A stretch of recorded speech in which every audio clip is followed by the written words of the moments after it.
ایک بیٹی بتایا گیا، غریب آدمی، مزدوری نہیں مل رہی، بوڑھا ہو گیا تھا بیچارہ، منڈی میں جاتا نا کوئی مزدوری نہیں لیتا، 2-4-5 دن ہو گیا تو ادھار پہنچا لے کر تو کھانا کھایا، اب ہفتہ دن گزر گئے، چولہا جلنا مشکل ہو گیا، اور قربان جاؤ باپ بھی بھوکا ہے، ماں بھی بھوکی ہے، نوجوان بیٹی گھر میں وہ بھی بھوکی ہے، پریشان۔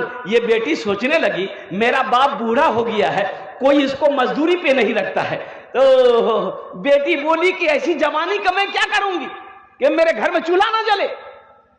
بیٹی نے نیت کر لی کہ چاہے جو ہو جائے کل میں اپنے گھر کا چولہا جلاؤں گی۔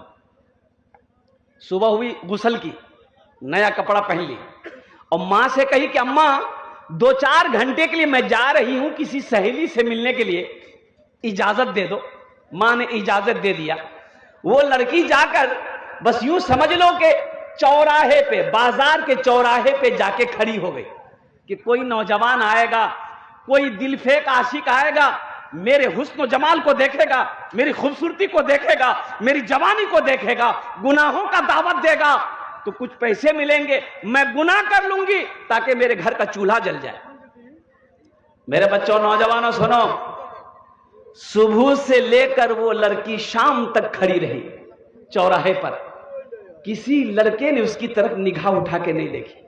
یہ لڑکی مایوس ہو کر گھر آئی، ماں پریشان تھی کہ 2-4 گھنٹہ کہہ کر گئی تھی، یہ تو شام ہو گیا ابھی تک بیٹی آئی نہیں۔ جب بیٹی آئی تو ماں رونے لگی، باپ بھی پریشان ہو گیا، بیٹی کہاں گئی تھی؟